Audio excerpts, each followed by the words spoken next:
procédure d'infraction de l'UE contre la Pologne pour sa réforme de la justice. Des manifestations pour défendre les juges sont prévues mardi et mercredi.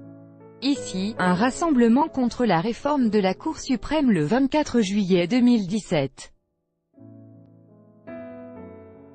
Reuters, Kacper Pempel en Pologne. Après des mois de tension entre le gouvernement conservateur et la Commission européenne, la très controversée réforme de la justice entre dans une nouvelle phase.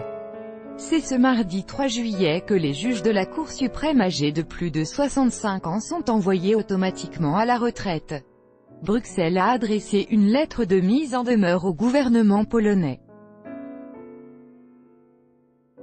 Les juges aussi s'apprêtent à résister. Avec notre correspondant à Varsovie, Damien Simonard 27/72. C'est plus d'un tiers des juges de la Cour suprême qui est d'office envoyé à la retraite ce mardi. Jusqu'à présent, l'âge limite pour exercer ce métier était de 70 ans. Avec la nouvelle loi, il passe à 65. Parmi les juges concernés, la présidente de la Cour suprême en personne. Le chef de l'État Andrzej Duda va lui signifier ce mardi la date à laquelle elle devrait céder son poste et nommer provisoirement un autre juge de la Cour pour la remplacer. Mais cette dernière refuse de céder. Małgorzata Gersdorf a annoncé que la réforme met fin à la séparation des pouvoirs et qu'elle continuerait à aller au travail, car la constitution polonaise fixe le mandat du président de la Cour suprême à 6 ans.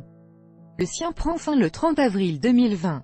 Face au nouveau coup de force du gouvernement polonais, la Commission européenne a lancé une procédure d'infraction de toute urgence et dont l'issue pourrait être des sanctions financières.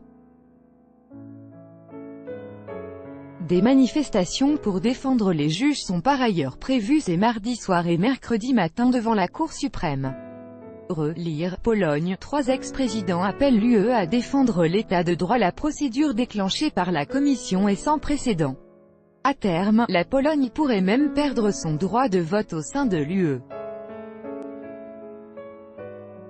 Pour le politologue Jacques Rupnik, cette affaire montre que les institutions européennes sont en train de se repolitiser.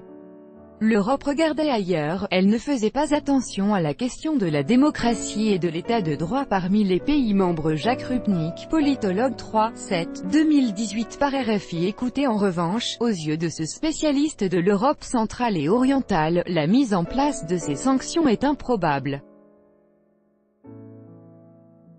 La Hongrie a déjà dit qu'elle ne voterait pas une telle sanction contre la Pologne. Jacques Rupnik, politologue 3/7/2018 par RFI. Écoutez.